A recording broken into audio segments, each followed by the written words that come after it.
October 1925. A Greek soldier spots his dog bolting across the Bulgarian frontier. He chases it. A Bulgarian sentry opens fire. The soldier drops dead. Within days, artillery pounds villages, Greek troops occupy Bulgarian territory, and 50 men lie dead. A stray dog just started a war. But the real question isn't how it began. It's why this border was already a powder keg waiting for a spark. The border between Greece and Bulgaria in 1925 is a scar left by war. The Treaty of Neuilly, signed 6 years earlier, draws a line on the map, but it never settles the land beneath it. Patrols on both sides walk ground soaked with old grudges. Macedonia sits at the center, its towns split by the border, its people carrying mixed loyalties and bitter memories. Each side claims the region as their own. Armed bands cross the mountains at night, raiding villages, stirring up the past. The Internal Macedonian Revolutionary Organization operates out of Bulgaria, launching attacks and slipping back across the line. Greek forces respond with their own patrols and reprisals. No one trusts the quiet. Every rumor of a border crossing brings rifle barrels to the ready. The frontier is more than a checkpoint. It is a fault line cracked by suspicion and fear. Treaties promise peace, but the hills remember war. In this tense landscape, a single misstep can mean gunfire. The ground is set for something to go wrong. All it needs is a spark. Around Petrich, the border is a living wound. The mountains cut the land into shadows and blind corners, perfect ground for men who want to disappear.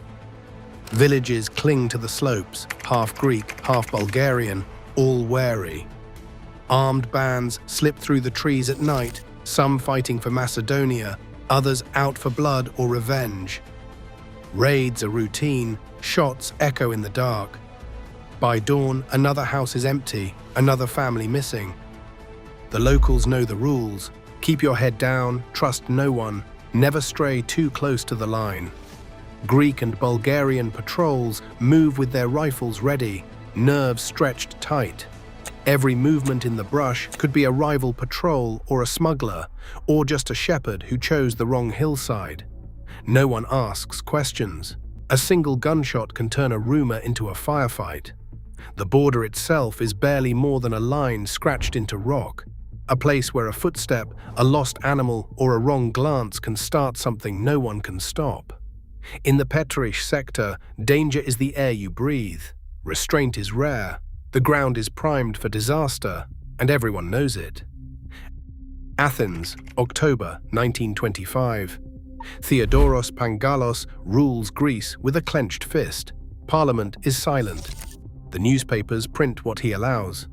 In the days after the border shooting, Pangalos sees his chance. He does not wait for facts or for calm. He calls his generals, drafts a message, and sends it straight to Sofia. The Greek ultimatum lands like a hammer. Bulgaria has 48 hours to apologize for the death of the Greek soldier. The government in Sofia must punish the sentry who fired the shot. There will be a payment, 2 million francs, demanded as the price of blood. No investigation, no room for negotiation. The army stands ready to cross the border if the answer is wrong or comes too late. For Pangalos, this is more than justice. It is about showing the world that Greece will not be pushed around. At home, the regime needs a victory. The generals want to restore pride after years of humiliation. The ultimatum is a test of strength, not a search for truth. The clock starts ticking. The Balkans hold their breath.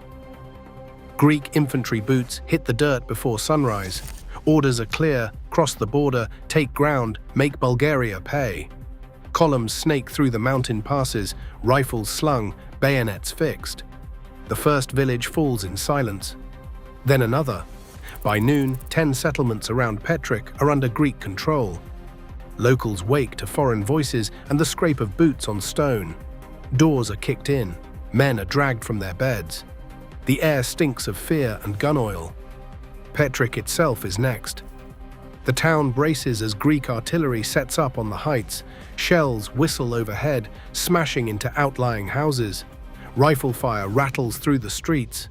Bulgarian soldiers dig in where they can, outnumbered and outgunned. Some try to hold the line, most don't last long. Bodies pile up in the alleys, blood mixes with the dust. 50 Bulgarian soldiers die in the chaos, shot, shelled, or left behind in the retreat. No quarter is given. Civilians scramble for shelter as stray bullets punch through walls. Smoke rises from burning barns and shattered roofs.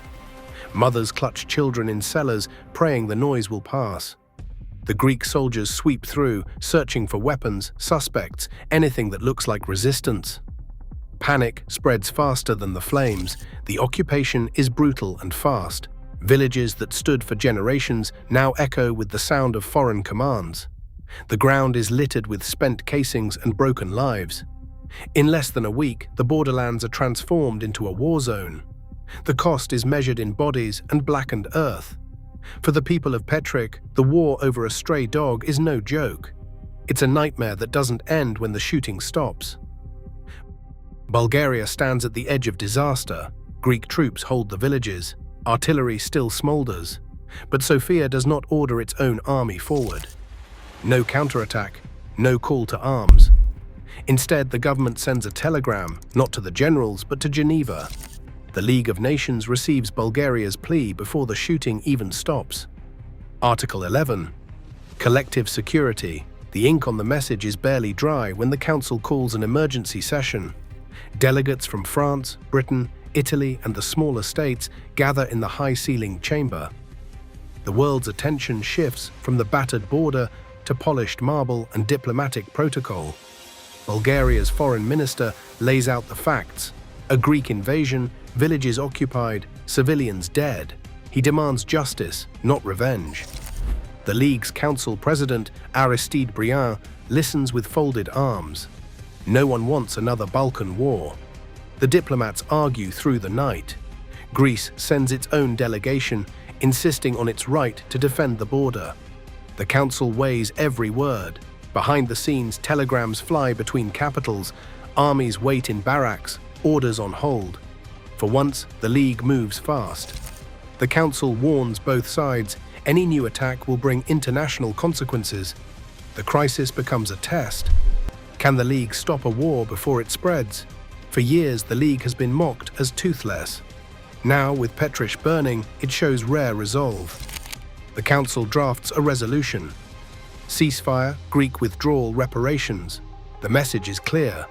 The fate of the border and the reputation of the League itself now hang in the balance. The war that began with a dog has turned into a high-stakes gamble inside Geneva's stone walls. Borders still bristle with nerves and weapons. One stray move, one impulsive order can still light the fuse. The machinery of escalation hasn't gone extinct. It just waits for a spark. Peace in divided lands is always provisional. The line is thin and history watches. What would you do?